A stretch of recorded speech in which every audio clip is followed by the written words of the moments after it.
Welcome to the Just Do It podcast, hosted by Anne Duffy. Dental Entrepreneur Women is here to dive deep and share stories with the mission to inspire, highlight, empower, and connect all women in dentistry.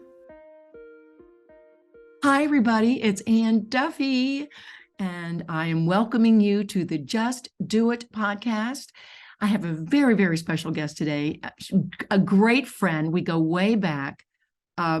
We have very similar strengths, so we just get along like two sisters that from different mothers way back.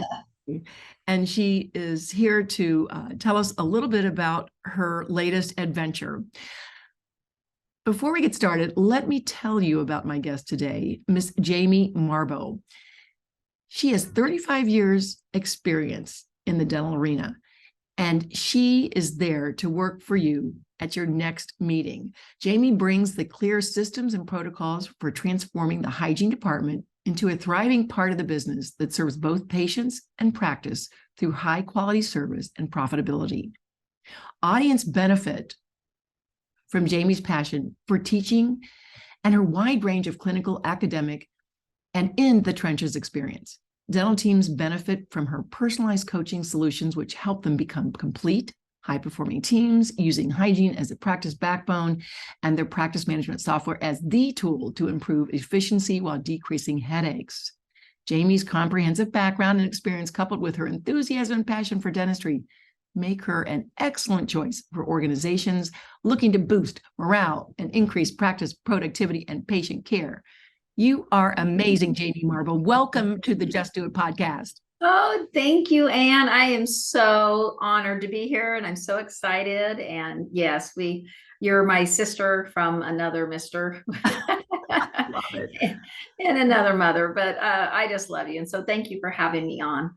Well, you are so welcome. It's so funny because we were talking, I read your bio, so I know you are an amazing hygienist and have been working with Inspired Hygiene for a long time, and now you're out on your own and you're doing your own thing, and you're engaged and you've got your life going, and it's exciting, and all these good things, all this happiness is coming around to you. And I think there is a time when you just decide you want to make your decisions, do your own thing, and all that experience that you've had working with this, other amazing women in dentistry has brought you to this point. And so then a couple of weeks ago, we were talking, and you have moved from Idaho all the way down to Florida to your dream of being close to the ocean. Yes. And so this is how this all came about. You started to talk a little bit about what you did to get ready for the move.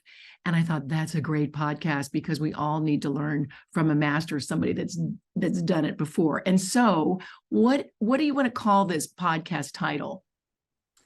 Well, it comes from a movie that I saw twice now, but the idea came to me when I told you when I was packing, which I called Purging, to move cross country. But the movie is called The Art of Racing in the Rain. It's actually a book that was written by Garth Stein, and it's an amazing book. I've seen the movie. I've read so many great things about the book, but they turned it into a movie, which was exceptional. So I decided that based on my life challenges and my things that I have gone through, when I was doing that huge move of years of just packing things away and storing things, it became more of a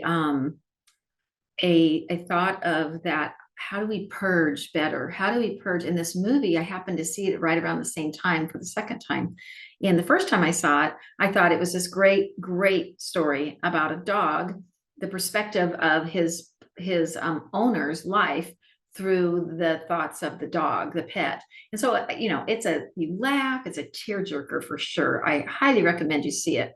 But when I saw it the second time, I was going through this purging stage in my life. So that's how it came out. So the topic for me is the art of purging in the rain. Purging in the rain. Well, I love that because I think all of us, if we get to a certain point in our lives, I say people can come to my house. I love you're welcome here, but don't open a closet door because something's going to fall out and hit you in the head. Yes. And it is a drain. And I think it's got to be so freeing to be able to do that and sometimes we don't want to do it and we're forced to do it, and then the goodness comes from it. But let's you gave me a couple of questions. I can't wait to hear your answers, because one of the first ones I want to ask you is, what do you think your pet would suggest you purge in your life in order to be happier, more satisfied, and healthier if your pet could talk? Yeah. Now that is your question, so I can't wait for you to answer it. Well, can I go back just a little bit to lead up to this? So, in 2006, I had just been through a failed 20-year marriage. I had also gone in the last 6 months prior or after that to what I called a mulligan marriage, because I didn't know what I was doing. And I don't know if you play golf at all, but those golfers out there know what a mulligan means, and you say it doesn't count. So I went through which I had no business in jumping into another relationship after 22 years with the same person, and didn't even know myself at the time. After that failed mulligan, I had decided that I had 3 beautiful children, and I had my 2 youngest were daughters, and they were 14 and 7 at the time. So I thought, we need to get a lap dog. We need to get a cute little dog so that when they're with me half the time, they have a dog here. When they're back at their father's house, they have the dog that they were raised with, as children. So I put the word out, and I had a little Chihuahua who was already a year and a half old that was gifted to me through a friend who was having construction done at their house. So this little Chihuahua had already been through her own life experiences in a year and a half, locked in a room while they were construction workers. And I don't think she was treated very well. And she definitely didn't have, a lot of comfort and nurturingness like that. So I took her on. And at first she was just, a little bit skeptical of anything and everyone. She was very timid. But now, fast forward to 16 years after that, Chica is my 18-year-old now, Chihuahua. And she's been through everything with me, everything. And so when I said, like I mentioned a minute ago, when I watched the movie, The Art of Racing in the Rain, the second time, I was in the middle of a big move. And I just started to think about the things. I watched that movie through the eyes of, what would my dog tell me if she could? What would she say about the choices I have made? She had been through moving to 6 or 7 different homes. Maybe it was 5 or 6, but a lot of homes. She had me on the road. I was on the road traveling almost every week for years, for 10 years at least. So she went through a gazillion, pet sitters. I had a son that was playing football, so she'd be in the car traveling with me, but she'd been through a lot. She'd been through, of course. She was your buddy. She was, and she'd been through relationships, horrible relationships. I'm sure. So when I watched this the first time, and I was in a happy place, but I was going through boxes of junk. I was going through boxes from my mom passing, boxes from my dad passing, boxes from my failed marriage, things from my kids' childhood, as a parent, and they were still considered children basically at the same time, and things from my childhood, and even from a relationship I had where my significant other had passed away from a heart attack. I had those kind of things to go through. And here I was picking up and moving. And as I was going through these boxes, Anne, this movie I had just seen I looked at it through a different set of lenses and everything. I was just like, I wonder what Chica would have told me if she could. And so it brings me to this point where I'm going, I've made some poor choices. I have had some triumphs. I've had some peaks and valleys, right? But I just wondered, I wish so bad that my Chica, my Chihuahua, 18 years old, and yes, she can't see as well. She can't play as hard as she used to. She can't jump up on the couch anymore, but she still can walk with me every day, and she can still jump around and chase a squirrel for a certain extent, So she's still there. And so that's what kind of, just to back up on what brought me to the art of purging in the rain, because there's a couple of quotes that they said in the movie that I really paid attention to. And one of them was, no race was ever won in the first corner, but a lot of races were lost in the first turn or corner.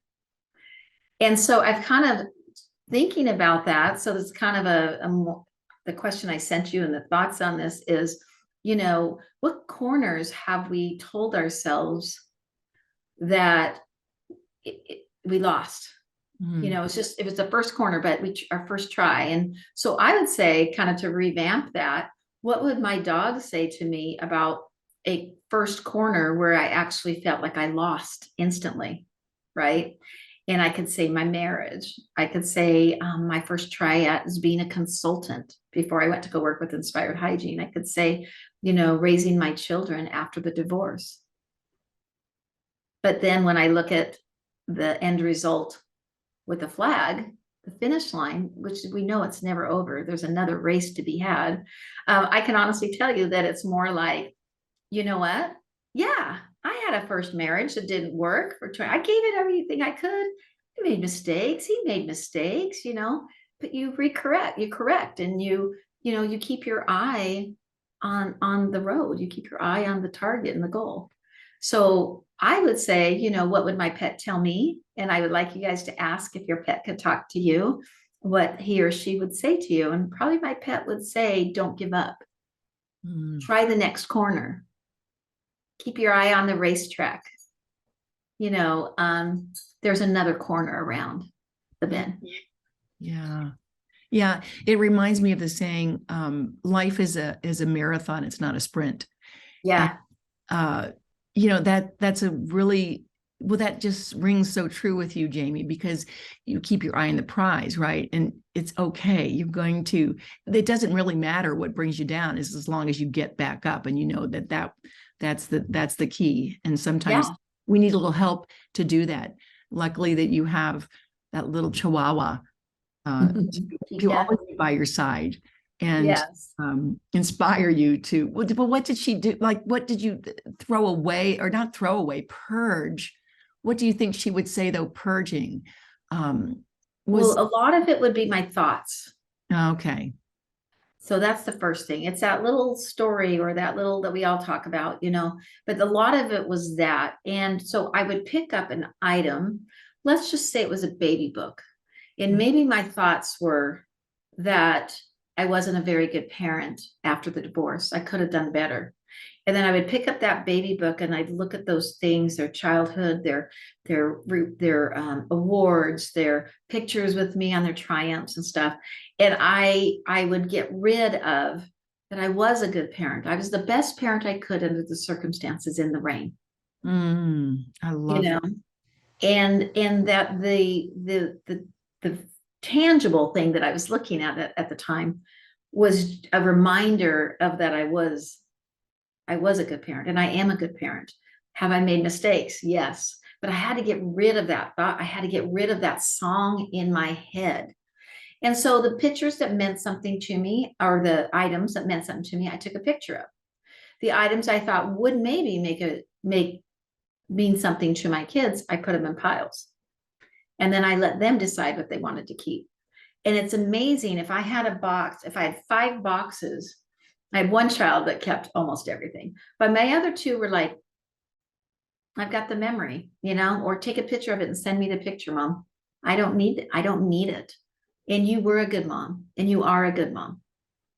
Oh, I think that is so beautiful. I as speaking as a mom myself, I mean, I do look back and there are times when I'm like, God, I wish I would have done this. If I only would have said that, maybe it would have resonated. If I could have just been the super mom, but then in the scheme of things and the marathon that we run as parents, your kids, I feel like we have won that race because somebody said to me a long time ago, and it was in a downtime for me with raising, teenagers at one point. And they said, God gave you these kids for a reason because he knew you would be the best mom for them.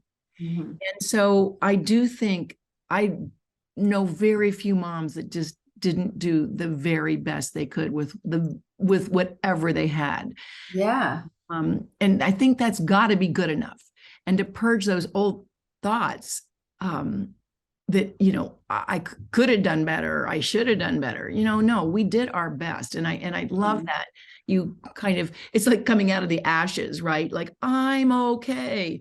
Yes. And then to hear the validation from your kids, you know, and I know they love you and they know that you did the best. And as they become adults and live their lives, they realize, you know, how well you did with the hardships that you were given and the lemons you were given, and how you always had love. You know, you're just all full of love. And you know, that's got to be comforting. But did those thoughts come back, or did you purge them for good? Do you feel like you really got rid of them?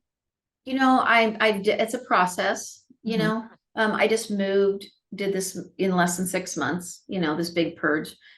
So it's a process. I was having a conversation with one of my children last night that had stopped to see one of our other kids, and you know, and there were some things, some bumps and bruises that in that conversation but I handle it better. I don't take it on. I didn't lose sleep over it. I thought about it.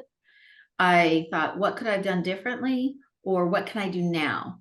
And you know, one of the quotes in the movie is, or in the book too, is that a good race car driver never looks towards the future and never looks towards the back. They look at the present, at what they're faced with right now. And I think that what I look at right now, because I can't, the future, we know, is not promised to us, but what I can say right now is that I'm not going to be able to do it all over again, but I can be a different parent. I can be, I can handle things different. I can have different conversations with you based on where I'm at right now. Right. Yeah. And so that's what I'd say. But yes, it's a work in progress. But I can tell you, by being at a place in my life where I'm feeling more abundant and confident, that I know that I can handle the rain differently today, you know. Yeah, I think that comes with a little bit of age, and then just also, you know, realizing, you know, loving yourself, being in a loving relationship helps, of course. And, you know, it is good to live in the present. I mean, I think we, you know, like life's a marathon, but I don't have this big goal, like where I'm going to be, you know, 20 years from now. I'm just like, I do love living in the present and like smelling the roses and seeing, you know, seeing the beauty of spring popping.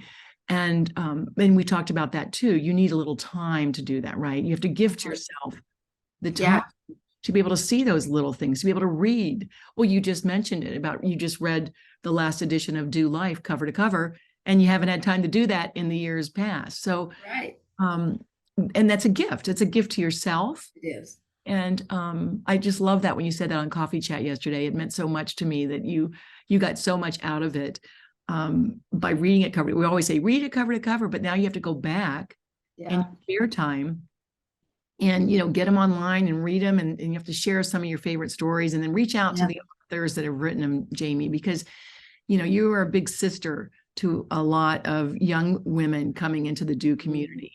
You've lived it. Thank you. That's a privilege. Thank you. Yeah, and you're doing it again. I mean, the lightness in you and the joy that you find in helping your clients. There's so much that we could talk about. We have to talk a little bit more about the strengths that you just brought to your last client, which I love that too. But I mean, what is one goal, dream, item that you desire to have succeed at? You desire to have succeed, but you feel that all odds are against you. What would that be? You have to purge that, by the way. Yes, you have to purge that. And so another line in the movie that I wrote down was how no one knows the curves that life will throw you, but a great driver knows how to create their own conditions. And the rain is simply just rain once you understand your own conditions. And so with that question, I would probably, or thought that I would say is, for me, you it started out with being a consultant on my own and then working for Inspired Hygiene. I'll just be a consultant. I'm not going to speak. I don't ever want to speak. Right. And then all of a sudden I become a speaker. And when at a blink of an eye, I'm speaking at the Hinman in front of 850 people in the grand ballroom. Right.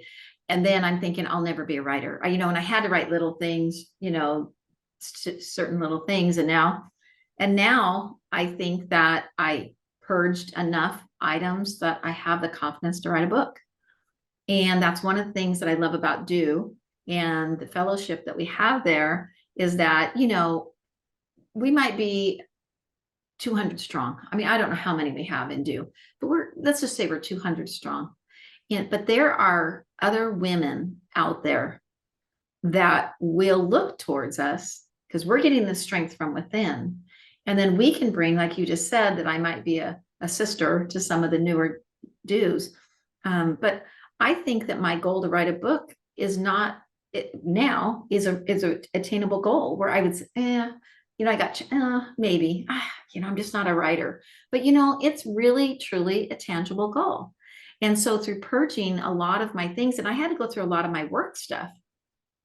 I had to purge. I was purging Inspired Hygiene things. I used to be an Eaglesoft trainer for Patterson. I was purging that. I was, you know what I mean? I was purging things, looking at things that I did.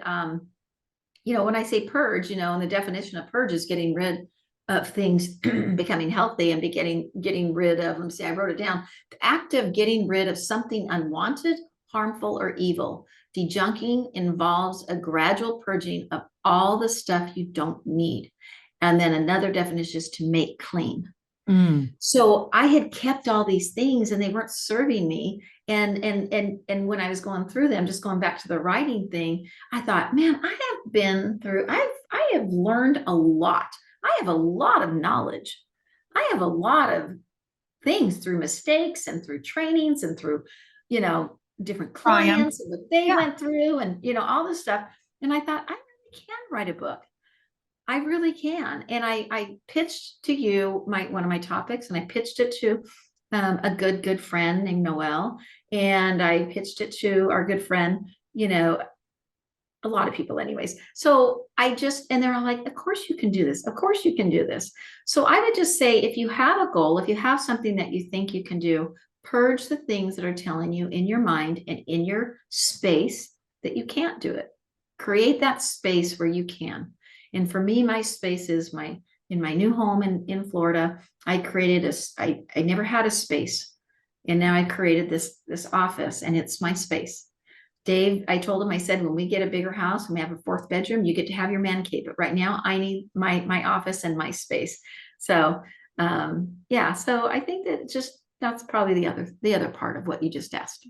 Yeah, I think that's so key. It's really, you've had just a total mindset shift, Jamie, in the fact that looking at all of those things that you've accomplished and you have done, it's like all of a sudden you're like, I really I've got something here. Yeah, I finally was doing this. Yeah, you were sometimes you're so busy doing, you don't have a chance to like sit back and say, what have I done? And I've done this, and this is like, I've written this. Yeah. I have enough for a book. I have it all up in my head. And now I see it in you. It's like, it's easy. It feels to me like you're in this flow, to use something, a word, Catherine Eitel. Is, yep, in the flow. I'm definitely in the flow. Yeah, you're in the flow. And so you got started with this, and I think you're going to take it to fruition, the art of purging in the rain. And that is something that I think will evolve and get richer and richer. Have you started to write chapters yet? Have you started that process? I haven't started chapters. Right now I'm just, for lack of the opposite of purging, I'm barfing it onto paper right now. That's the way to do it. They say get all these. I guess it isn't the opposite. It's actually the negative term of purging. But yeah, I'm just writing things down. I'm cutting and pasting, and I'm blocking off and only an hour a week, and right now, because I've got other commitments to clients and things like that. And so right now, because my goal isn't necessarily this year. It isn't like by the end of the year. I know we have to have goals, but one of the things that our good friend Mark LeBlanc taught me in one of his courses, or a couple of his courses, is that consistency will always win over commitment.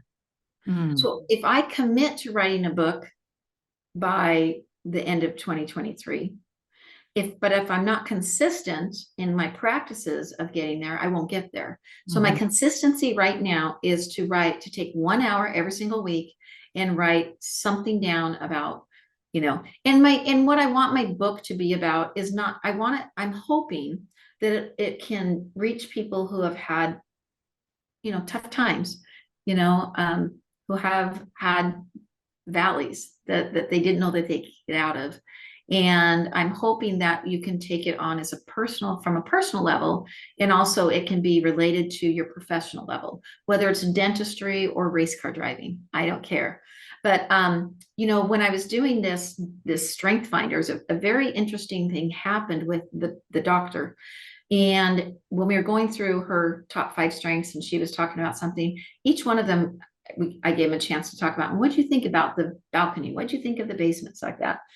And when we got to one of her strengths, she related a story that I thought was so apropos to share here, is that because one of her strengths, the basement of it was that she would accomplish something. So the example she used was that she spoke at a study group, her and another lady, and they spoke at a study group on, let's just say it was sleep apnea. I don't remember the topic. And she was nervous, but they delivered all of this information. When they were done, behind the scenes, she said to her partner that she was sharing this with at the study club, she said, we really didn't nail that, did we? And she says, wait a minute. Wait. She goes, we just got done. I want us to value the blue ribbon. She said, we have a blue ribbon. They were engaged. They were asking questions. It wasn't like we were deaf ears. They weren't on their phones. They were listening. They were really engaged. So she said, before you think you can do better next time, she goes, I want you to enjoy the blue ribbon right now. Oh, I love that. Yeah. And it was a big thing to her. It was like an eye-opening, thing to her. And she said to her team, she said, I have not allowed you to enjoy our triumphs. I'm always ready for the next goal. Okay, we produced this much this month, or this year, whatever. Next, we're going to produce this next year. And she goes, I've never really taken the time to help us all celebrate our blue ribbons. And I am going to change that. Wow, that's beautiful. That is. So I'm hoping the book will help with some things like that. Yeah. I'm sure they will, because when you speak from the heart.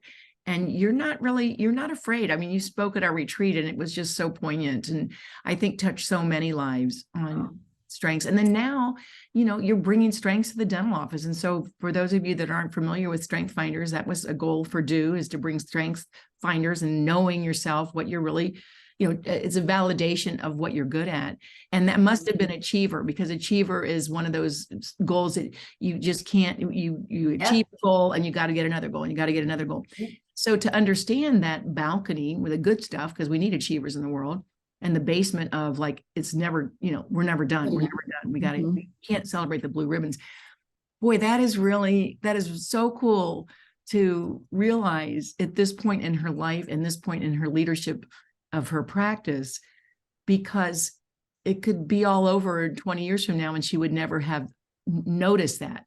And that is what you bring to the table, Jamie, is your valleys, how you got out of them, and also how to make the best of what you have and purge the negative and stay positive and look at the road that you're on, not necessarily where you're going, but just enjoy the moment that we're in right now. Yeah, it doesn't mean you don't have to have goals. That's not the bit of it. But I really think in order to achieve anything in life, we have to purge the negativity, and we have to purge the things that aren't serving us well, as we all say. But I really think that if I were to leave with this last thought, how do I get started with purging? Right? That's probably, how do I get started? Well, when I was going through my really dark phase in life, really dark, the first thing I had to do is I had to find somebody that I could purge to. And they didn't have to do anything but listen. and I just had to get it out. And I know my little Chica was sitting right there when I was purging to my sister. And then now what? Now I know I've been in this dark place. Now what? I started with the smallest little thing. It is something, starting my morning off with something positive. And it could be something that makes you laugh. It could be your favorite quotes or something that bring you joy. It could be a podcast that's a couple of minutes, but I work really hard now on not starting my day without some positivity before I start my day. So that was just one step, now it's listening to podcasts while I'm walking my dog. I'm walking Chica, and I'm walking Dave's dog, Coda, who's sitting right by me. And, so it's little things. You don't have to go snap your fingers and now I'm not in that dark place. It took me years to get out of that dark place. Mm-hmm. It really did. It took me a good 2-3 years. And I think that is the best advice I can give as to what I went through to get out of that deep, dark basement. Just start small and can be consistent with that. And be consistent. Be consistent with that, because nobody wants to be in that dark place. And it's scary. And then noticing it, how this was purging. Are you just like feeling so great? You move into a new place and you don't have all this stuff that was holding you back. Oh my gosh. Yes. We've lived here 3 months now, and we have a bunch of stuff back at Dave. Dave has he has this ranch, and it's got 10 acres, and he has this big, huge shop, he calls it. It's not a shop. It's like a mini mall. Anyways. And so much of my stuff is in there, like dressers and things like that. But we've been living in this 1,500 square foot house that we're renting. We keep saying to each other, we're not missing anything. I said, let's just go take a match to the shop. Let's just go take a match. We don't need anything. We've got everything we want right here. That is I had a good friend whose house just burnt down to the ground. And I just think, how is she making it? And there's things, of course, there's things that none of us would want to lose, would never want to lose memory, things of our parents and our childhood. I can't even imagine going through what she went through. So I'm not saying that taking it lightly, like take a match to it, but I think that less is more, and we really undervalue that statement. Less is more. Well, Jamie, you are more than I can ever dream for to have on this podcast today. And I'm so glad we could talk about this purging. I'm going to go do a little purging this weekend. I really am. I feel like I need to get rid of some things that are just like, I open the door and it doesn't bring me joy. And so I'll do that and keep cognizant of the mindset to purge those thoughts that don't serve me and don't serve others. Exactly. And if you're listening, continue to reach out and be part of our DEW community. We're like almost 500 now strong here, Jamie. I knew it had to be more, but I didn't know for sure. Yeah. I love it. I love it. Well, it's just, good people are finding good people. We say good dues find good dues. And, we found each other years and years ago, and we haven't let go since. So, and I am so grateful for what you bring. And any ladies out there that are entrepreneurs or not in dentistry, honestly, this is the group to join. If you have an open mindset to leaning in and allowing the flow to happen, you will come back, go away from every meeting with any DEW at the retreat or on our coffee hours or podcast. You're going to go back a different person, a better person. I promise you. I know I have. And I thank you for that, Anne, so much. Jamie, you're part of it. Thank you so much, because, again, it isn't me. It's all of you that bring that love and abundance to the table. So I love you, Jamie. If you build it, they will come. And you built it like the movie. Build of dreams. You built it, honey. If you build it, I love it. I love it. So, okay. So how does anybody get in touch with you? Because first of all, just so you know, wrapping this up here, if you want Jamie to come into your dental office and change the mindset around, she's got some tools in her toolkit that are absolutely amazing. The story that you told, we're going to have another podcast on that. And Jamie, how do they get in touch with you? Well, they can get a hold of me at Marboe, MARBOE, and then DC, like dog cat, stands for dental consulting. So marboedc at Gmail, or Jamie, JAMIE, at jamiemarboe.com. And of course, you can get a hold of me. If you need my number, I'm happy. If you message me or you friend me on Facebook, I will absolutely give you my phone number. You are so generous with your heart, your mind, your soul. So thank you, Jamie, for being with us today. And everybody that's listening to Yay. us, everybody say, hey, keep doing you. Yes. Thank you, Jamie. Thanks for coming. Thank you, Anne. All right, we'll Love see you you. next time. See you on the road. All right. Bye-bye. Thank you for listening to the Just Do It podcast, hosted by Anne Duffy. To learn more about dental entrepreneur women, to share your story, or to join the movement, please visit our website, dew.life. That is DEW.life. Subscribe to the show on Apple Podcasts or your favorite podcasting app to make sure you don't miss an episode. And in the meantime, keep doing you.